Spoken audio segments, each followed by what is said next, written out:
Hi everyone, my name is Alyssa. I use she, her pronouns, and I am your host for today.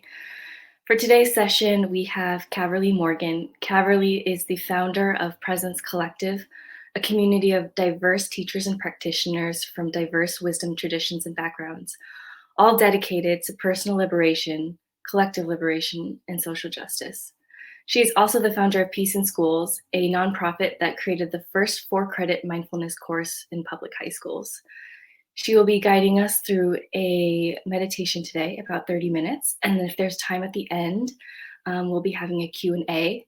At that time, if you have a question, you can use the Ask a Question button below, or you can use the chat box to request to come on screen, and then I can bring you on screen. Before I bring Caverly on, I have a few announcements. First, thank you to Sangha Live for being the platform that we use. They are run through donations from all of you. So if you have the means to today, you can use the green button below to offer your donation in Dana. Sangha Live, Caverly and Sangha Live, plus the UK version, will be taking a summer break this summer. So as of July 10th, that will be the last day. July 10th will be the last day. We on our End Presence Collective are deciding if we should do another version of our Wednesday night sit. We usually do something on Wednesday evenings, but we want to do something in the mornings to accommodate for people in different time zones. So we're thinking Tuesdays. If you have a preference, either 9, 10, 11 a.m. or noon, you can go ahead and shoot me an email at alyssa@presencecollective.org to tell me your preference. Another announcement that I have, Caverly is doing a talk through Insight Meditation Community of Charlottesville. That will be Tuesday, July 7th, 7 p.m. EST. She's also doing a retreat with them in September.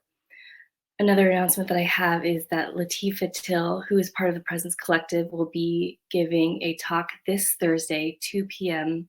PST. Her topic is Grieving Together During This Time, Courageously Being with Our Breaking Hearts, an exploration facilitated by a white identified teacher. So Presence Collective does these webinars every Tuesday. If you're interested in checking Latifa and that topic out, come this Thursday. And she is one of the teachers who is going to be on our retreat day. Our retreat, we decided to do a day of retreat on July 25th. That's a Saturday. And it's called Caucus to Collectivity, Dismantling Racism from a White Identified Perspective. These are 4 white identified teachers who are coming together to address whiteness during this time. I will be including all the links in the chat box, and I'm going to bring Caverly on screen.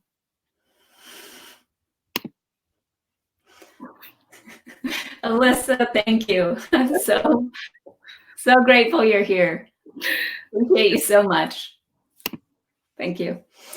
Friends, good morning, good afternoon, good evening. A joy to be here, a joy to get to see Alyssa at this early hour. Again, Alyssa, thank you for your service. Sangha Live, thank you so much for this platform. If you are just showing up a moment late today, just know that it's with great, tenderness or something that I do share with you the news that Alyssa just relayed, and that is that we are going to have just 2 more weeks of these morning teachings through Sangha Live. Sangha Live takes a big summer break, and my husband and I have an anniversary, so we're gonna take a week away as well, and I'm just I'm cherishing that we have these 2 more weeks to be together. So spread the word as you're able, and so that we might be together in this way before we all pause and take a break. And I want to just underline what Alyssa said again, in case you're coming on a moment late. We will be looking for another way to continue this, though it might not be daily. So in fact, I think we're going to start with a weekly offering. So do reach out to Alyssa if you have some preferences around those times that she mentioned. And so Alyssa, when you get a moment, you could just put those offerings write them on the sidebar so that people can take votes on that. Yeah, we thought we might, thank you, Alyssa, perfect. We might increase it from weekly, but we thought we'd start that way after we take a summer break, specifically because I am really pleased to report that things are going well with the beginning steps of this book that I'm writing for adults. Speaking, yes, Sharon, PST for those times, 10, 11, or noon on Tuesday, PST. So I'm working on this book, which is quite exciting. And then I'm also, I'm just so happy I didn't request for Alyssa to announce this today, but yeah, I'm really happy that very soon this children's book will be in print, and I'll be looking forward to sharing that in many different settings. Okay, so Spencer, thanks for letting us know. Just go ahead and drop a note to Alyssa at presencecollective.org if you have votes, friends, just so we can collect them, all the feedback in one place. So again, the times will either be 9, 10, or 11, or noon for us to continue. And the morning time is specifically so that we can meet the community of folks that we now are touching in Netherlands, people like Jonathan and other friends. Hello, those of you, Jane, Amsterdam, thank you. We would like to continue to see you. We don't want to lose you. So friends, I brought a poem this morning. I'm, again, so grateful to be here. My garden is exploding with roses, as you can see. So I brought you some flowers. Henry, hello from London. Thank you. Hi, Christine, welcome back from your trip away.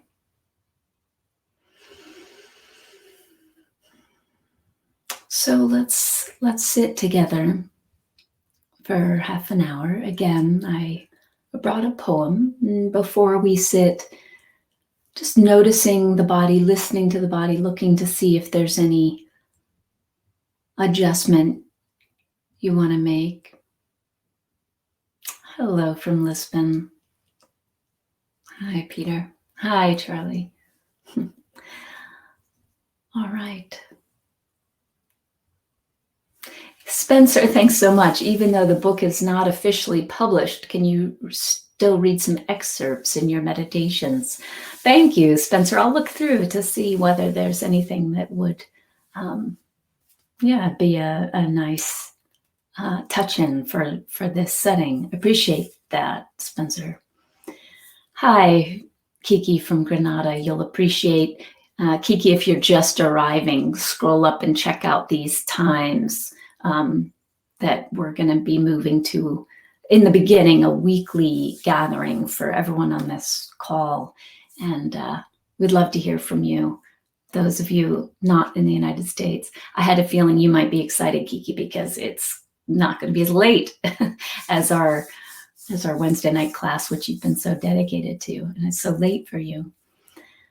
Thanks for showing up from Granada. Hi, Ellen. Good morning. Wonderful to be here, friends. Thank you.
And taking 3 of the longest and deepest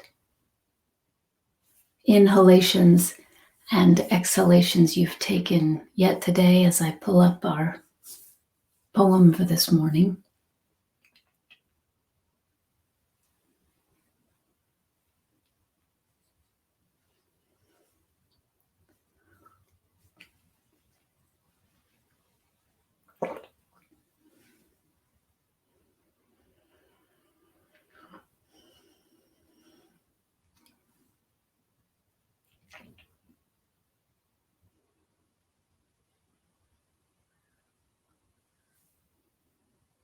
This poem is called Lost.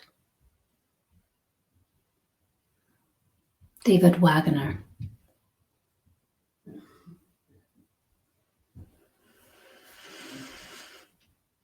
Stand still. The trees ahead and bushes beside you are not lost. Wherever you are is called here. And you must treat it as a powerful stranger, must ask permission to know it and be known. The forest breathes. Listen. It answers, I have made this place around you. If you leave it, you may come back again, saying, here.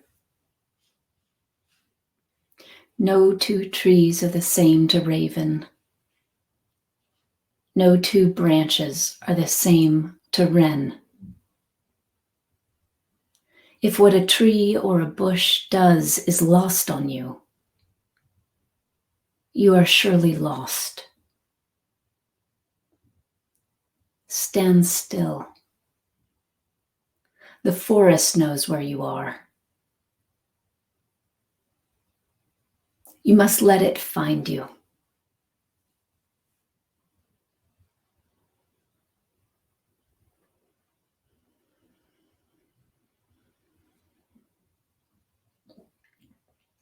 Lost.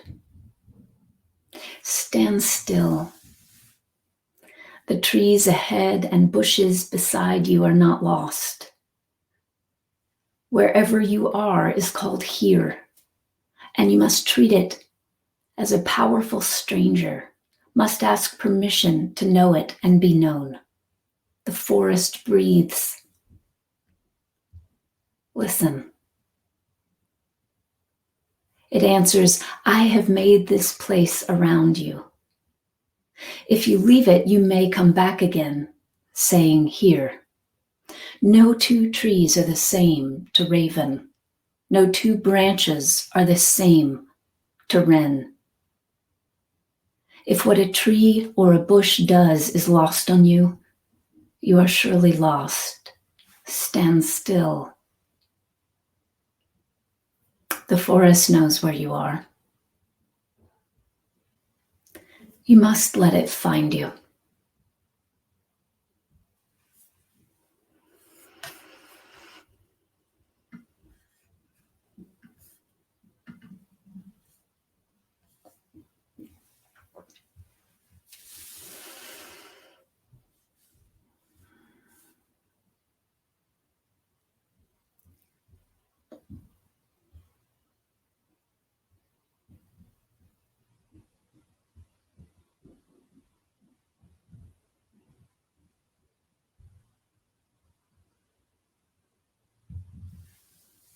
So friends, now surrender to here.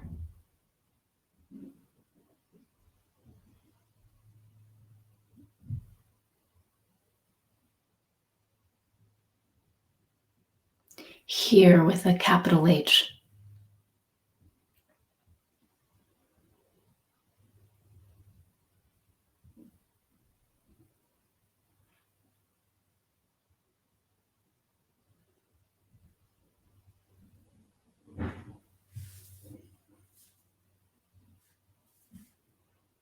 It is always here.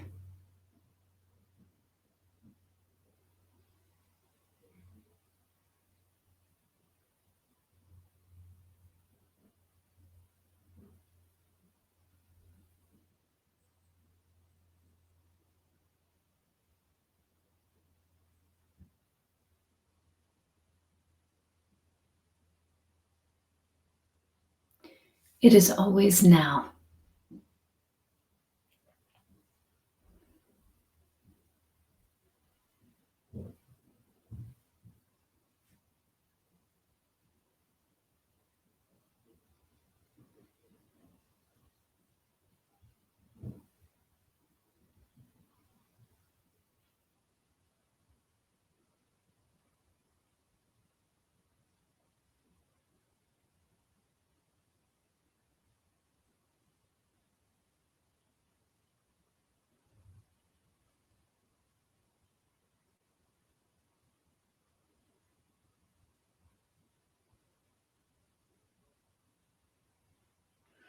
Surrender to this here, now.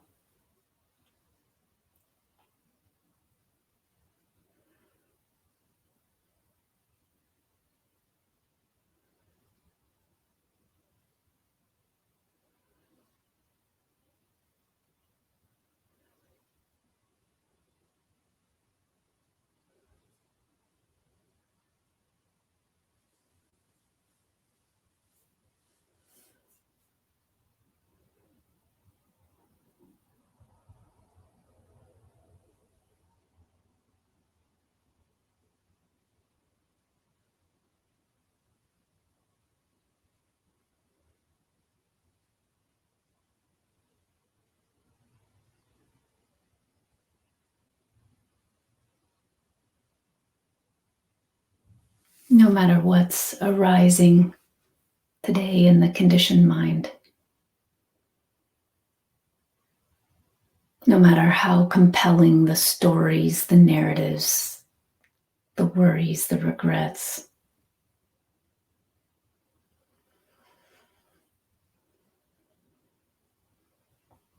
you are not lost.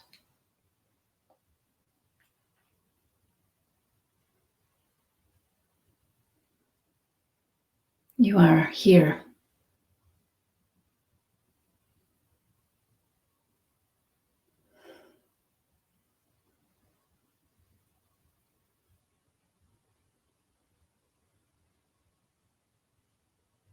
You are now.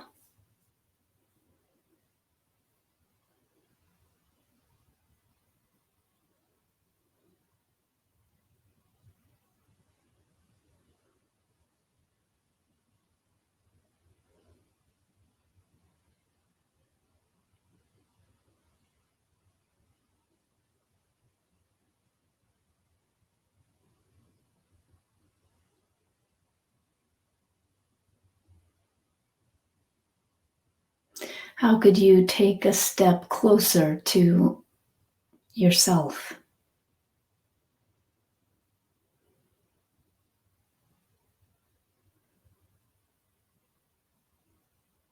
You are always yourself.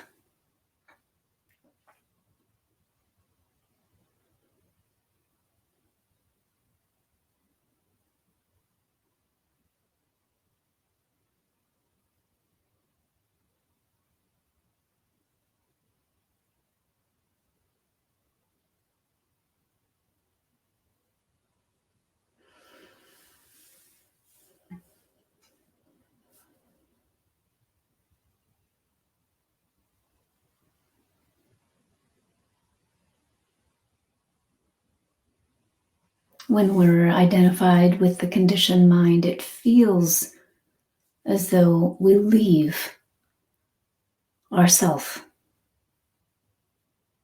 When we're indulging stories of future and past,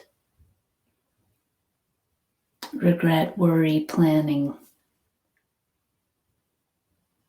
fear.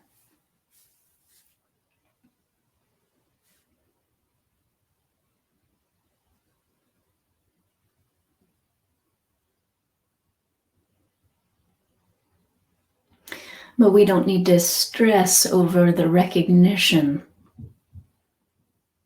that that activity is arising. Because in truth, we've never left ourselves.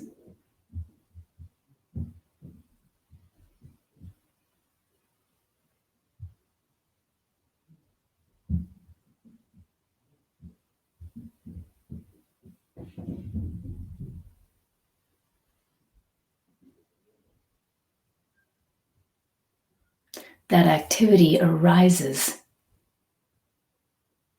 in ourselves.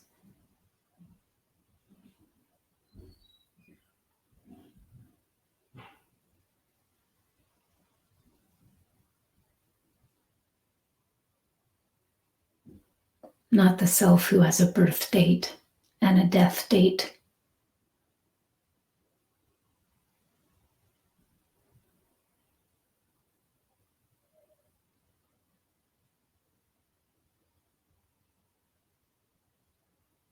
Not this body mind.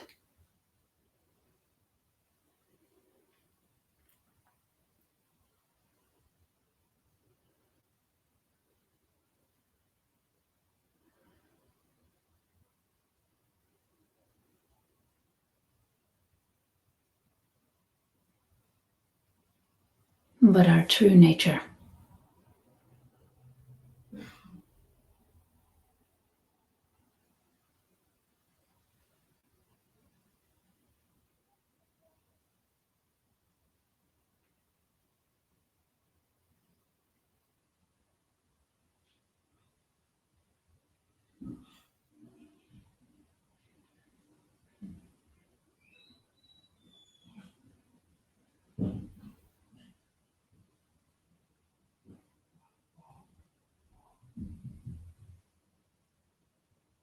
This infinite presence.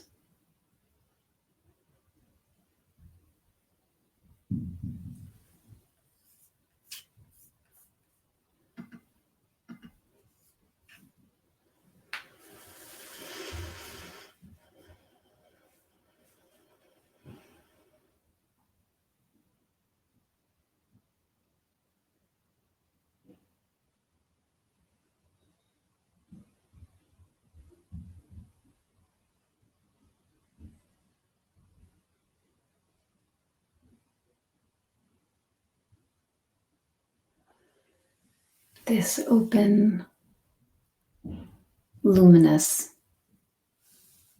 vastness.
There will be distractions.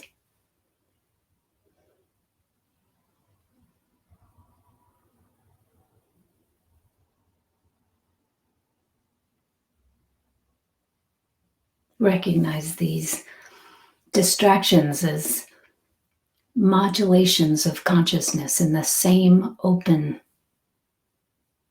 vastness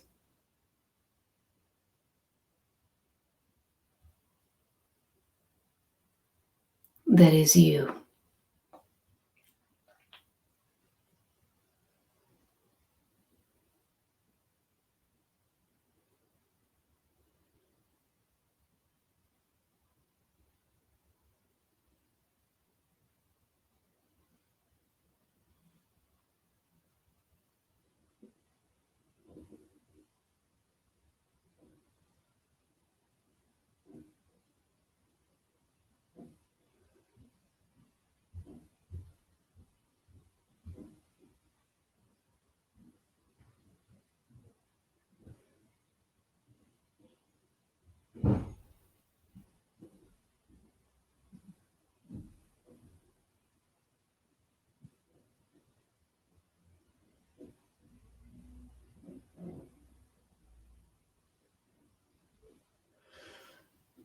we're only threatened by whatever's arising, when we see whatever's arising as separate from us.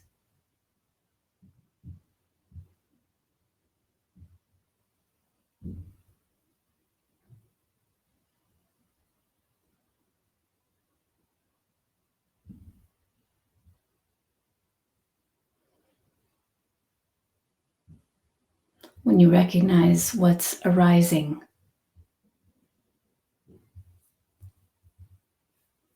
as a modulation of consciousness that's arising in you, pure consciousness,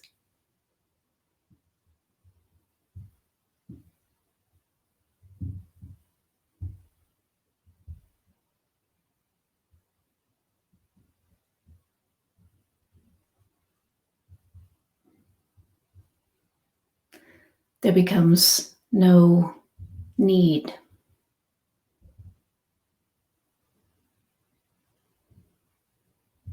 to avoid or cling.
We only fall into the conditioned habit of avoiding and clinging when we fall for the story that what's arising is separate from us.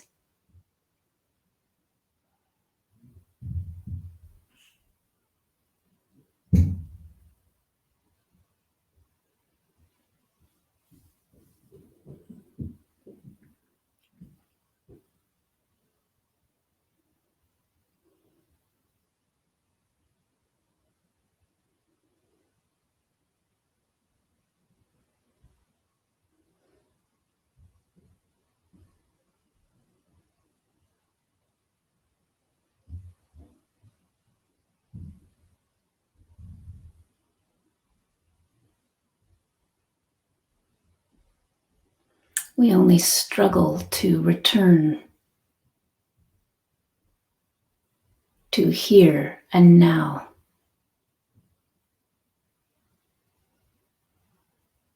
when we forget that in truth there's nowhere else we could be.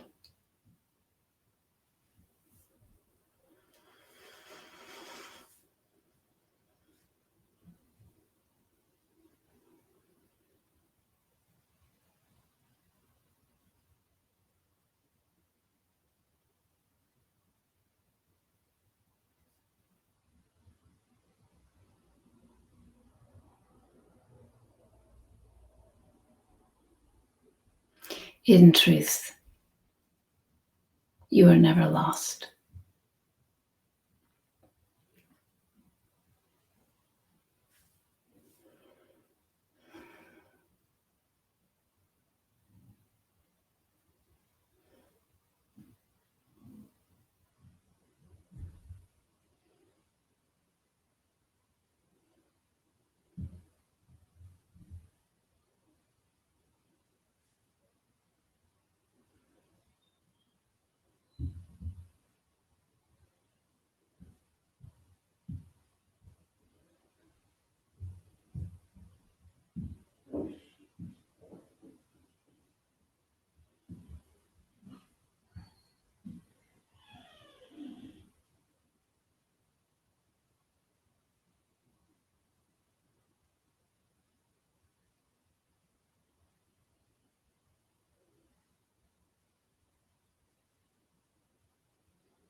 Thank you, friends.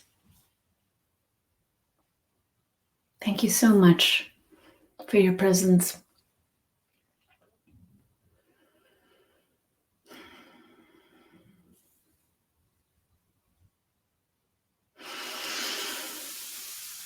As you know, this is the moment I'm invited to invite you to support Sangha Live. Please do. I'm told that they actually are just about breaking even or slightly above right now on these calls, and I do understand that's difficult for them. So let's show them our love and support as we move through these next just 10 sessions left. Yeah. Christine, thank you for your comment. Having just returned from the redwoods, this brought me back to those ancestor trees. I confessed I did think of you. Friends, I know Christine here in Portland, and I got a photo from Sam, Christine's husband, who I work with, and it was just this magnificent photo of a redwood tree, such in all her glory. So Kiki, thank you. Jane, thank you. And peace to all. Yes, thank you, Jim. Thank you for joining us from Charlottesville. And Sharon, you would enjoy another meditation centered on the energy system this week. Lovely. We can do that. What shall we discuss this morning? What's alive in your practice? What did you notice about here, now, with a capital H? The here and now that is beyond the finite mind's lens of time and space. That here and now. What did you notice in your experience? And what are you present to?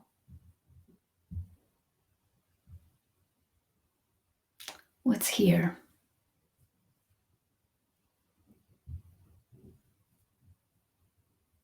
What's now?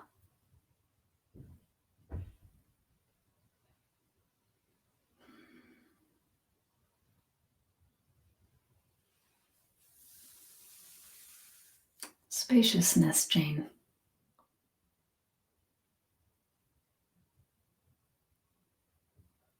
Thank you.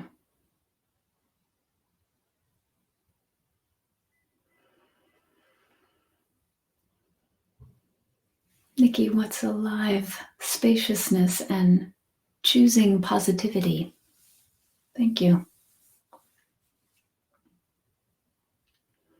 Yeah, I like to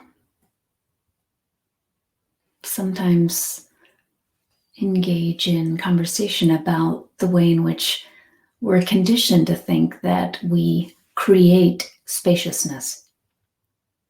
Oh, through a practice, I'll create space. In my experience, what's actually happening is that we're remembering the spaciousness that's always here, ever present. Do we have to create the space of this room? Rupert Spira often talks about the space of this room as a metaphor. Is the space of this room disturbed by people coming and going? Is it enhanced in any way? Do we personally create it? Are we actually arising in it? Now, if you're using the metaphor of the space of this room, see the space of this room as alive, luminous consciousness. So recognize this as aware space in this room.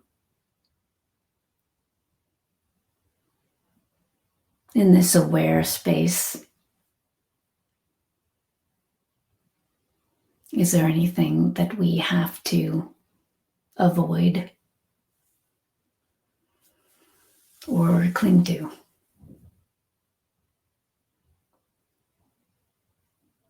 Is that even activity that belongs to this aware space itself?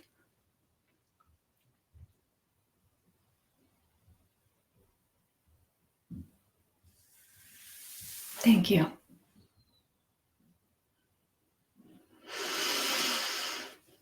If you are new to joining us today, friends, I would love to see you on screen. If you'd like to have an exchange, you'd simply put a little note in that sidebar, and you could come on and we could chat about anything that's alive for you in your practice, anything that's arising here now.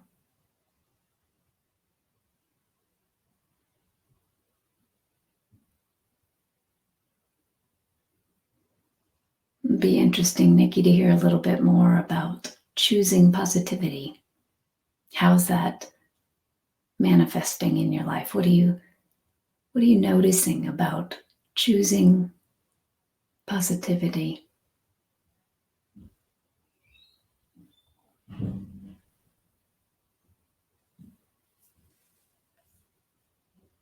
What are you seeing?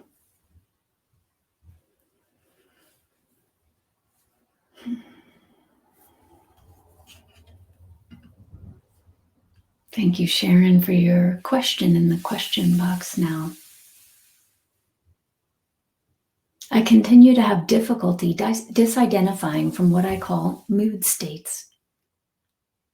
When my body, my emotions, and my thoughts all feel bad. I know I'm identified, but simply can't get much space around these.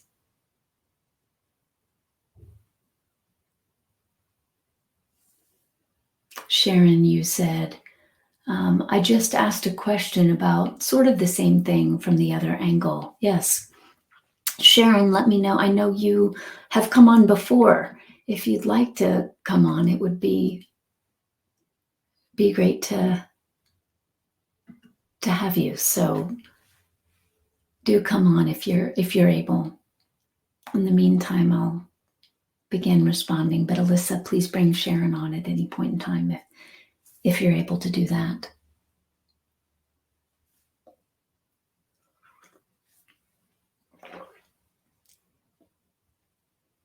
Sharon,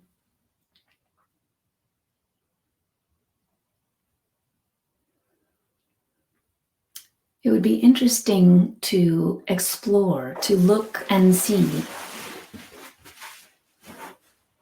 Sharon, I can unless someone else would like to. I don't hear anyone fighting for the spot, Sharon. So please, go free. Truly. It'd be good to see you.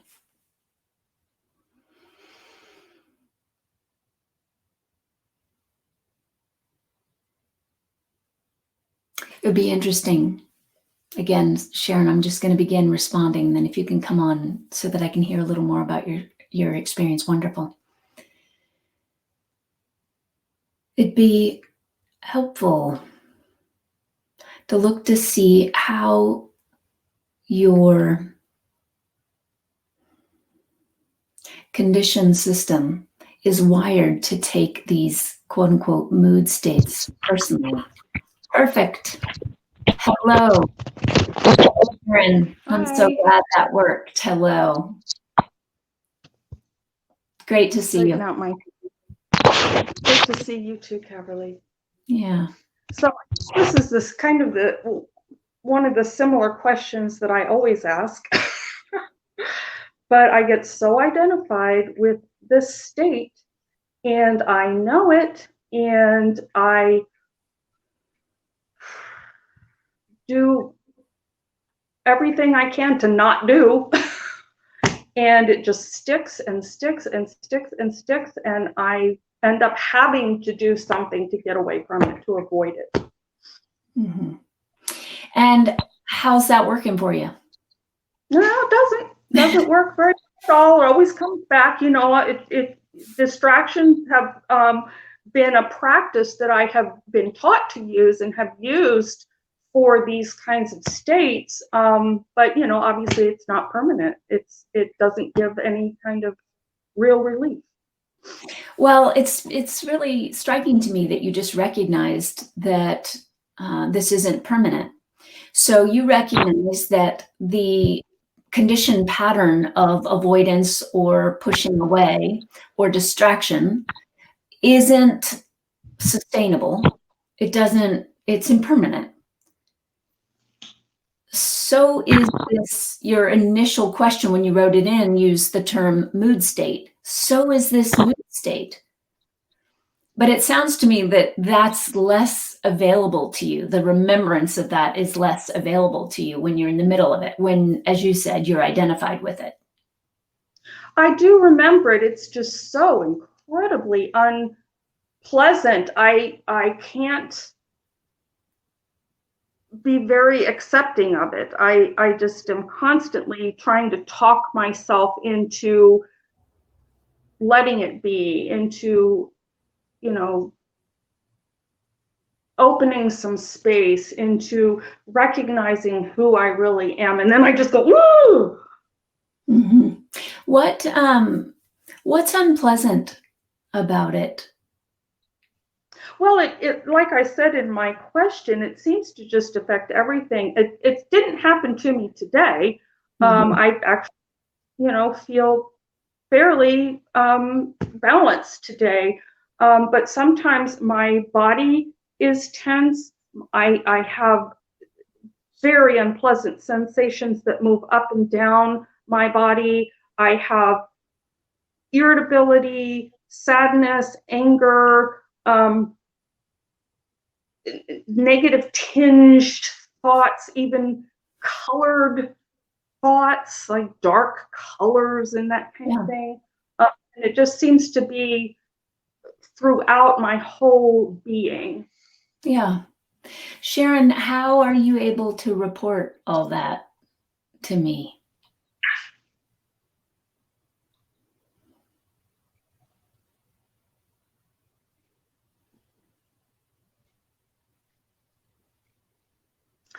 Okay, I am aware of it.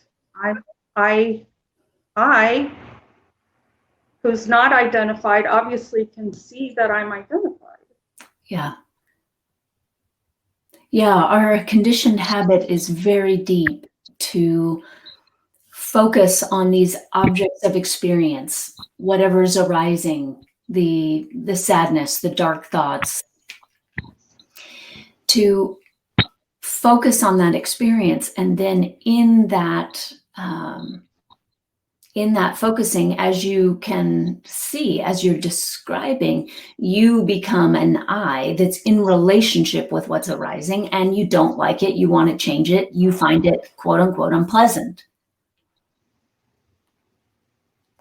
Can you feel how much work that is, that it keeps? Can you feel how the degree to which that I is given a full-time job? When you see yourself as someone who's going to affect that experience through your personal will,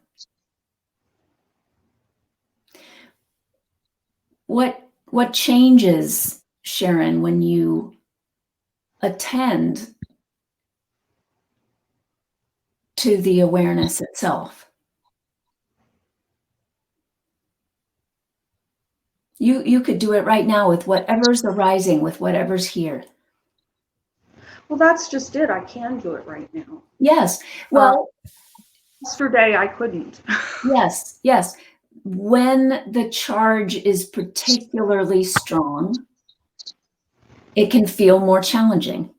That, to me, is one of the beautiful things about practice. I love to acknowledge the way in which we're practicing on the straightaways for the curves. Mm-hmm. Mm-hmm. When nothing's going on and there's simply thought arising in meditation, and I allow the attention, rather than running off with that thought, I allow the attention to rest in awareness itself,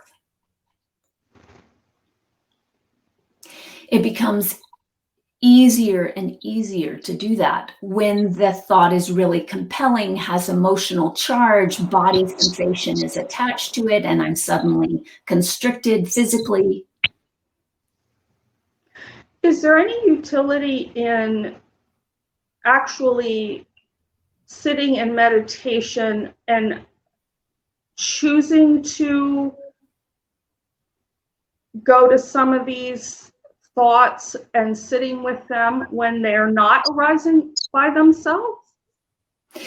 Well, in my experience, you can simply, in your practice, trust whatever's arising. You don't have to go and find it. Sometimes, as you know from practicing with me, we may do guided imageries or things that consciously bring something in. But in your own practice, when you go to sit, unless you're feeling moved to do that for a specific reason, trust that you don't need to find the suffering. In other words, it will arise. Whatever is there to practice with is whatever is here to practice with.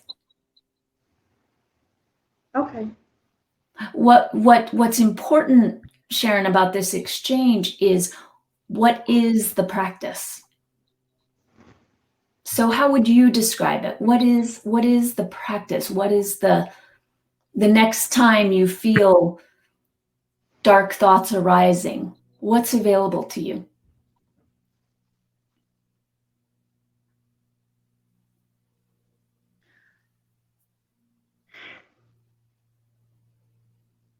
What seems to be available to me when dark thoughts are not arising in that level of intensity is space, room, openness.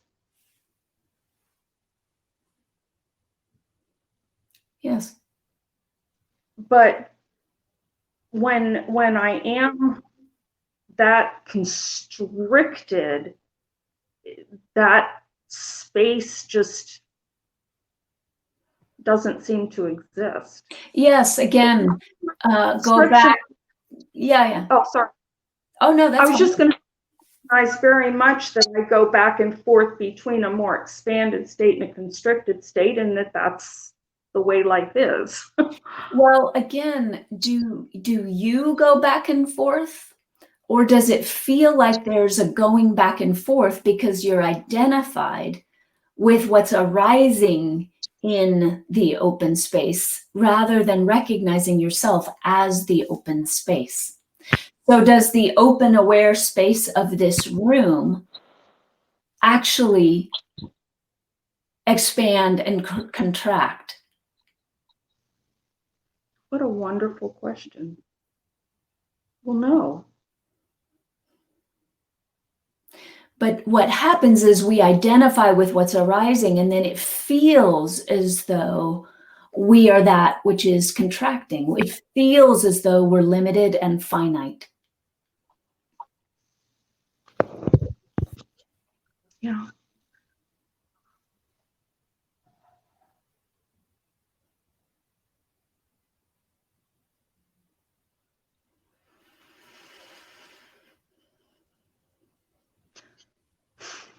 Thank you so much for calling in, Sharon. I'm really glad to see you.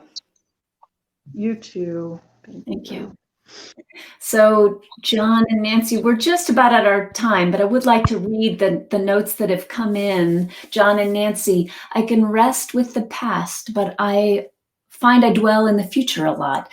I think it's really helpful to notice our habits. So this is John. Thank you, John. I think it's really helpful. One of the things I love about basic Zen meditation practice is the practice of noting, and actually many meditation practices do this, the practice of noting where the attention goes. Because if I get off the cushion after a half an hour meditation and I have noted future, 20, 25 times, 25,000 times, whatever is so for us after a meditation. It's helpful to just name that's where the conditioned hook is right now. And it might change, but I have noticed in my own practice and then in working with others over the years that many of us have a default setting of future or past. So at any rate, John, I do think that's a useful place of noticing, and especially these days, you name, feeling uncertainty and the need for action. Thank you, John. Yes. John, I can't recall in this moment if you were part of the calls. I think that you were, because you've been so diligent about showing up, and thank you for that. But I think you were part of the sort of I don't know mind meditations that we did last week. That's what's arising for me with your comment. From the conditioned mind, uncertainty is a deep threat. To the heart, I don't know is liberation. So from that, I don't know, from the inherent liberation of the heart, what action arises? How can we explore that from this seat of possibility, the possibility that arises in presence, rather than a conditioned habit of, I feel uncertain, so I have this need to act. So pay attention to those two processes, John. I'd love to be able to hear whether that resonates, and I recognize we're at our time. So John, maybe tomorrow you would be up for coming on screen. It would be lovely to have an exchange. I recognize we're just a few minutes over. So John, Nikki, Charlie, I will read your comments as soon as we close the call out. But I do want to respect everyone's time. And I know that Alyssa has other things she has to do other than host this call. So thank you so much. I look forward to seeing you tomorrow. And I hope you have a lovely day.